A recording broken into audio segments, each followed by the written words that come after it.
"This new system makes your role obsolete," my boss said flatly, firing me after 12 years as the fleet logistics manager. My name is Marcus Reed, 38 years old, father of two. I nodded, pretending it all made sense, while Jackson Butler, the operations director at Northlane Freight, laid out how their new logistics AI would supposedly save them $200,000 a year, almost exactly what they paid me. "We've already uploaded all the routes and client details," Jackson continued, avoiding eye contact. "The system's designed to be 20% more efficient than manual planning." I just listened. 12 years of dedication gone, and for what? Not for the nights I stayed late tracking trucks during snowstorms. Not for the emergency plans I built when Hurricane Elias paralyzed half our southern lanes. Not even for the relationships I spent years nurturing with clients from coast to coast. None of that mattered compared to an AI's promise of optimization. "We'll need you to train Daniel on any remaining processes during your notice period," Jackson added. Daniel, 23, fresh out of college, would now run the show. His job: push buttons when the system told him to. "No problem," I said, calm as ever. The termination letter sat on the desk like a tombstone. 2 weeks severance for every year served. Fair enough on paper. That same afternoon I cleaned out my office. Took the family photos. My logbook filled with handwritten notes on each major client's needs. And a folder, the one with my custom routes for perishable goods. Routes that bypassed bottlenecks, cut delays by hours, and solved problems GPS systems still couldn't. I slipped it into my bag. No one asked. Most coworkers stopped by with stiff handshakes and hollow promises to stay in touch. Only Elena from dispatch looked genuinely upset. "Who am I supposed to call when everything goes sideways now?" "You've got the software," I said, forcing a smile. "It's 20% more efficient, remember?" She rolled her eyes. "That thing doesn't know Murphy's dairy shipments leak if they sit next to Coldridge meats for more than 10 minutes. I patted her shoulder. "I'm sure it'll figure it out." On my way out, I passed the boardroom. Through the glass I could see. Through the boardroom glass, I saw Jackson showing the executive team colorful charts. Cost savings, efficiency gains, ROI projections. I wondered if any of those graphs included the real cost. Losing 2 decades of client trust one had built from Memphis to Billingsport. I didn't slam any doors. Didn't make a scene. Just walked to my truck, set the box of my belongings in the passenger seat, and drove home in silence. But deep in my gut I knew this wasn't over. Not even close. I had joined Northlane Freight back when we had only 8 trucks and a dream. The founder, Old Man Northlane, hired me personally. I still remember his words.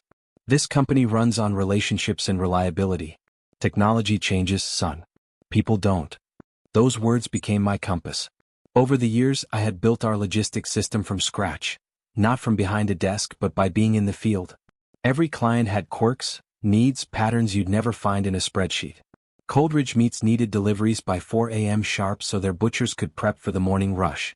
Murphy Dairy's tanks had to be unloaded within 30 minutes. Any longer, and the pressure valves would leak product. Greenfield Organics required routes away from highways where diesel fumes could ruin their vegetables. I knew it all because I lived it all. When Old Man Northlane retired 5 years ago, his son Trent took over. MBA from Wharton. Always preaching about disruption and scalability. That's when the shift started. Consultants came first. Then cost cutting. Then came the glowing PowerPoints about automation. I kept my head down. Did my job. The drivers came to me with their problems. Clients still asked for me by name. I figured that had to count. But my wife Catherine saw the signs before I did. "They're phasing you out," she said one night when I mentioned the new system being installed. "You need to start thinking ahead." I brushed it off. Nobody knows this operation better than me. That system still needs human oversight. But the shift was already happening. My quarterly briefings were now handled by the tech guys. Trent stopped replying to my emails. Jackson began making fleet decisions without even looping me in. Then 2 weeks before they let me go, my phone buzzed.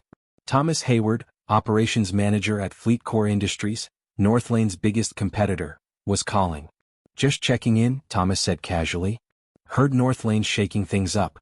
If you ever want to grab a coffee, let me know." I thanked him, told him I was fine, loyal to the end.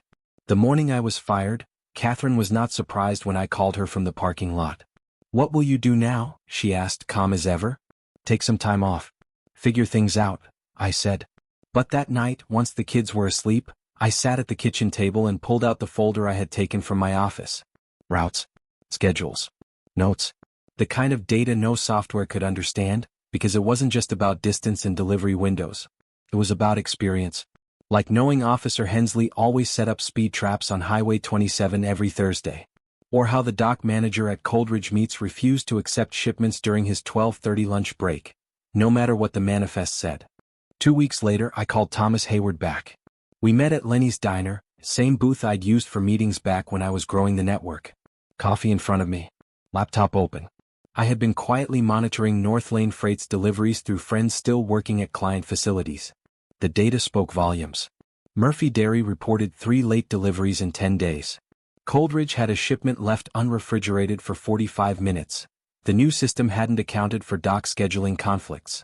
Greenfield Organics had spoiled produce after a driver took the interstate bypass I always avoided due to industrial exhaust near the farms.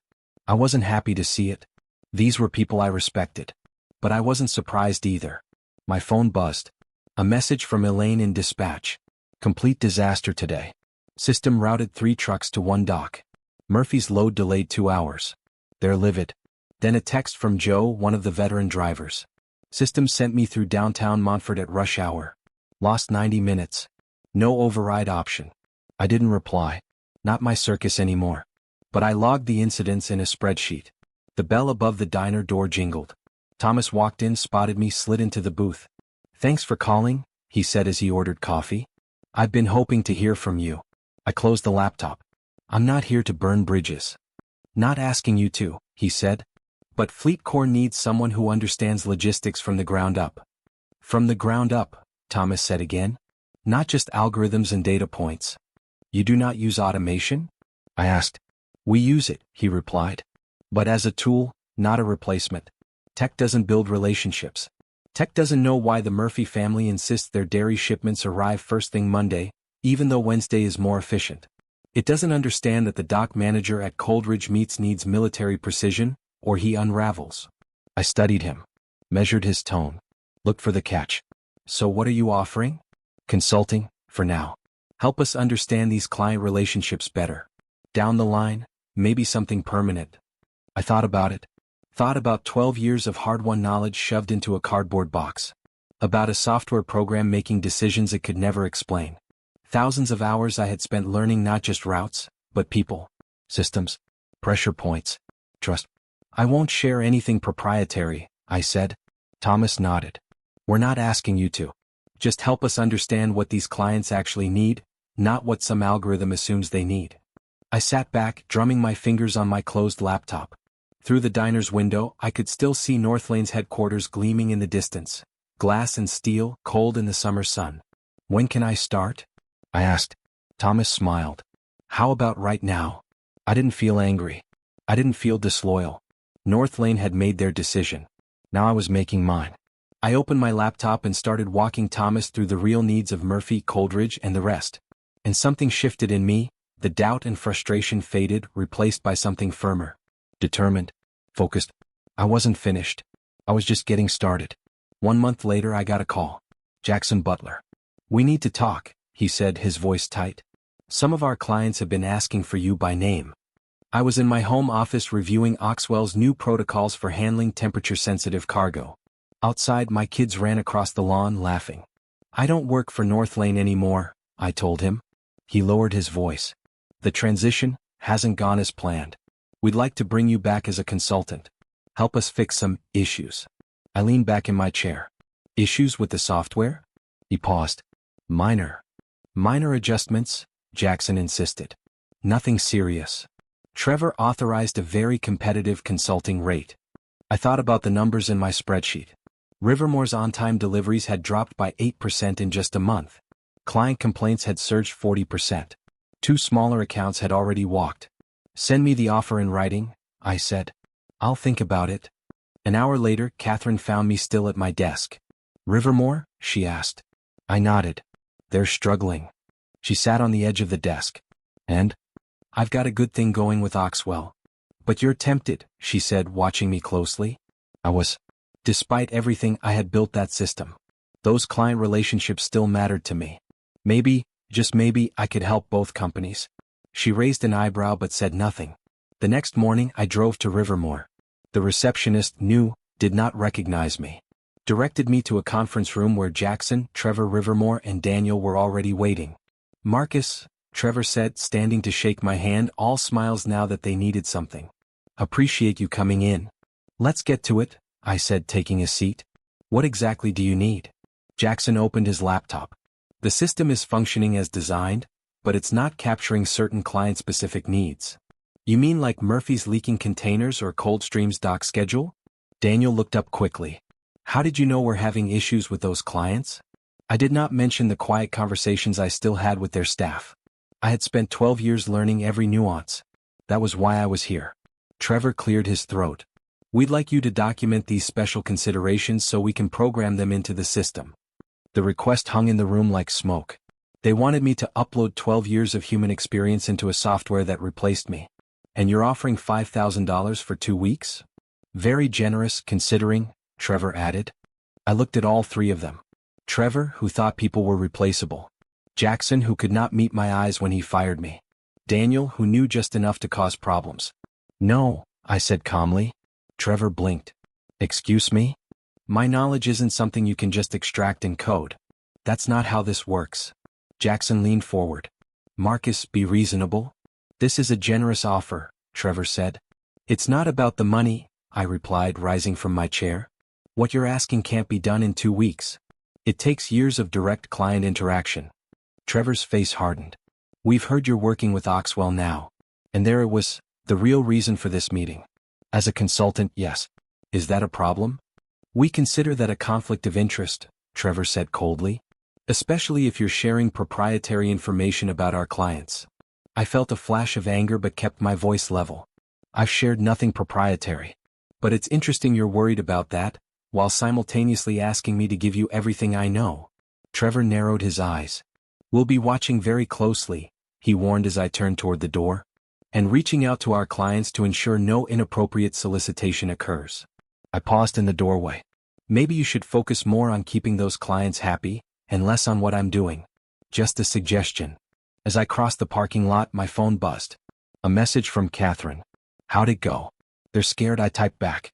3 weeks later, I was at Oxwell's main facility, revamping their cold chain protocols, when my phone lit up with Elaine's name. "You won't believe what happened," she said, voice low like she was in a stairwell. "Coldstream just pulled their business. Entire account, gone." I set down my clipboard. "What happened?" 3 shipments arrived with temperature damage in 2 weeks. Their CEO personally called Trevor. "It was ugly." She paused. "Murphy's making noise too. Greenfield's fed up. The software still isn't working." Then she laughed, a bitter sound. "Oh, it's working perfectly. Perfectly optimized for cost efficiency. Just turns out that's not what our clients actually need." After we hung up, I stood by the Oxwell loading dock, watching the synchronized ballet of forklifts and trucks. Thomas walked over. "Everything okay?" I hesitated, then decided to be honest. "Rivermore just lost the Coldstream account." He raised an eyebrow. "Big loss. Any idea who they're moving to?" "Not yet," I said. I didn't mention that I had submitted a proposal to Coldstream on Oxwell's behalf last week, anticipating this exact moment. Not technically solicitation, since they had reached out first. That night, I received an email from William Coldstream himself. "Dinner tomorrow. Need to discuss shipping options. Urgently. W. Coldstream." The next evening, William did not mince words. "Your old company is a mess, Marcus. 3 shipments of prime beef, spoiled. Do you know how much that cost us?" I nodded sympathetically. "Automated systems struggle with specialized requirements." "Damn right they do." He cut into his steak with frustration. Trevor kept insisting the software would adjust, learn from mistakes, but it kept making the same ones. "What did he say when you terminated the contract?" William laughed, short and sharp. "Tried to blame the drivers. Then offered us a discount. Never once admitted the system was the problem." He pointed his fork at me. "You knew this would happen, didn't you?" I took a sip of water. "I knew some things in logistics can't be easily programmed." "Well," William leaned back. "I reviewed Oxwell's proposal. The one with your name on it. Competitive rates, dedicated routing specialist. That's you, I assume?" I nodded. "When can you start handling our deliveries?" "Immediately. I've already prepared your protocols." For the first time that evening, William smiled. "That's what I want to hear." On the drive home my phone rang, unknown number. It was Lisa Murphy from Murphy Dairy. "Marcus," she said without preamble. "We're having serious problems with Rivermore. Heard you're with Oxwell now." The following week, Greenfield Produce called. Then 2 smaller clients. I had not reached out to any of them. I didn't have to. They all knew where to find me. When I told Thomas about the growing list of former Rivermore clients now eyeing Oxwell, he smiled. "Guess we'll need to fast-track that permanent position we discussed." That Friday, I drove past Rivermore's headquarters on my way home. Through the glass facade I saw people working late, full crisis mode. I felt a moment of sympathy for the employees caught in the storm. But then I remembered Jackson's words. "This new software makes your position redundant." They had bet everything on technology, forgetting the truth. Logistics is not just about algorithms and efficiency. It is about people. Relationships, the kind of thing no program could ever truly understand. I never set out for revenge, but I was not going to turn it down when it landed in my lap. By the 3rd month after my termination, Oxwell had signed 6 of Rivermore's former clients, including their 3 largest, Coldstream, Murphy Dairy, and Greenfield Produce. My new office had a wide window that overlooked the loading docks. From there I could watch the precise, well-oiled choreography I had helped build. One morning Thomas knocked on my open door. "Just got off the phone with Harrington Foods," he said. "They're jumping ship from Rivermore too." I looked up from my computer. "That's their 4th biggest account." "Was," Thomas corrected with a smile. "You free for lunch? The executive team wants to talk about your permanent role." As we walked toward the conference room, Thomas lowered his voice. "Word is Rivermore's in serious trouble. They've already laid off 15% of their staff." The news didn't satisfy me the way I thought it might. Those were good people, now paying the price for leadership's arrogance. "Any update on their software?" Thomas smirked. "Hired 3 consultants. Trying to fix what never worked. Too little, too late." After lunch, where I accepted the role of Senior Logistics Director, I returned to my office and found Elaine waiting by my desk. "Hope you don't mind," she said awkwardly. "Security let me up when I mentioned your name." "Everything okay?" "They laid off 8 from dispatch yesterday," she said, hands twisting. "I'm still there, but are you hiring?" I studied her. Tired, anxious, but still standing. "As a matter of fact, we are. Come on. I'll take you to HR." In the next 2 weeks, I brought on 3 former Rivermore employees. All good people. All let down by bad bets made at the top.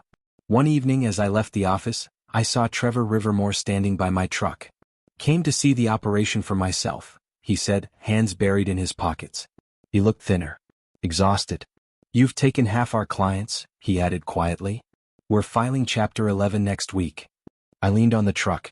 "I didn't take anything, Trevor. Your clients left because you couldn't serve them. Because you wouldn't help us fix the system," Trevor said bitterly. "No," I corrected him. "Because you believed a system could replace human judgment and relationships. Your father understood, technology is a tool, not a substitute for people who know the business." Trevor looked away. "We've got 63 families losing their jobs because of this." It was meant to sting. And for a moment it did. "That's on you," I said quietly. "Not me." Trevor hesitated, then said, "We're willing to sell. Oxwell could acquire our remaining assets. Routes, trucks, facilities. It'd cost less than watching us bleed out while you take our clients one by one." I studied him carefully. He looked like a man trying to salvage something from wreckage. "I'll talk to Thomas," I said. As Trevor walked away my phone buzzed. A message from William Coldstream. "Perfect delivery today. Like the old days but better. Glad you're back." I stared at the screen, a wave of emotion washing over me. There was satisfaction, sure, but no joy at Rivermore's downfall. Just the steady, inevitable truth. Choices have consequences. The next morning, I laid Trevor's offer on the table for Thomas and the executive team. "There's value," I said. "Some strong client relationships, decent equipment, and good people who deserve better than how they've been treated." Thomas raised a brow. "You're advocating for the company that fired you?" "I'm advocating for a smart move," I replied. "And for the employees who had no say in those decisions." He nodded. "Draft a proposal. We'll review it." I spent that weekend crafting a detailed acquisition plan, not out of bitterness but because it made sense. Winning doesn't always look like a trophy. Sometimes, it looks like rebuilding something that others let fall. 6 months after Rivermore let me go, I stood in their former lobby. The Rivermore name was gone, replaced by Oxwell's blue and silver. The acquisition had gone through 3 weeks earlier. Jackson Butler approached, hand outstretched. "Marcus, thanks for meeting." I shook it briefly. "Thomas said you wanted to talk." He glanced around the bustling lobby. "Is there somewhere private?" I led him into a small conference room and shut the door. Jackson sat down, clearly uneasy. Unfamiliar surroundings. "I've been offered a role on the transition team," Jackson said. "Reporting to you, apparently." I nodded. "That's right." He looked down at his hands. "After everything that happened, I'm surprised." "This isn't about personal feelings," I replied calmly. "You know the system inside out. That experience matters, especially during a merger." Jackson hesitated. "Even though I was the one who fired you?" I leaned forward. "You followed orders. We both know that decision came from the top." He let out a slow breath, shoulders lowering.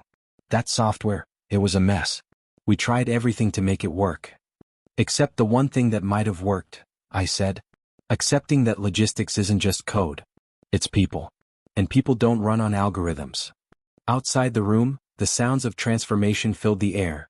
Equipment being moved, signage updated, teams from both companies adjusting to a shared mission. Jackson looked up, his face a mix of humility and relief. "So, where do I fit?" I slid a folder across the table. "Operations Coordinator. You'll work with my team, blending human experience with supportive tech. Not replacing people. Enhancing them."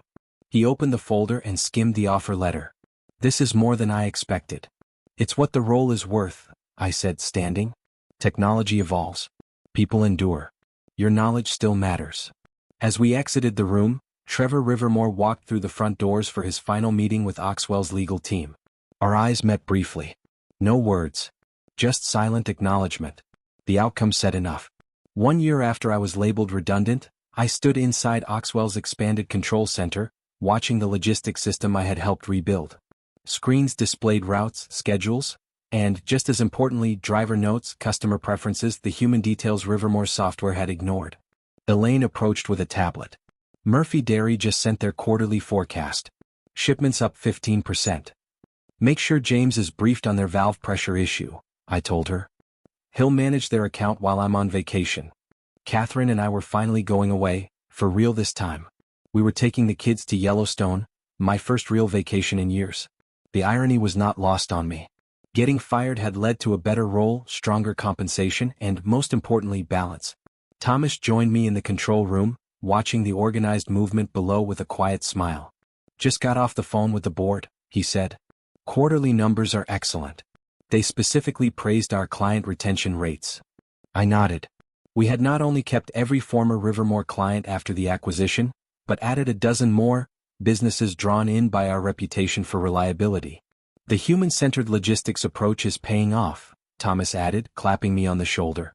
"Your instincts were right." Later that afternoon, I made my usual walk through the loading dock area.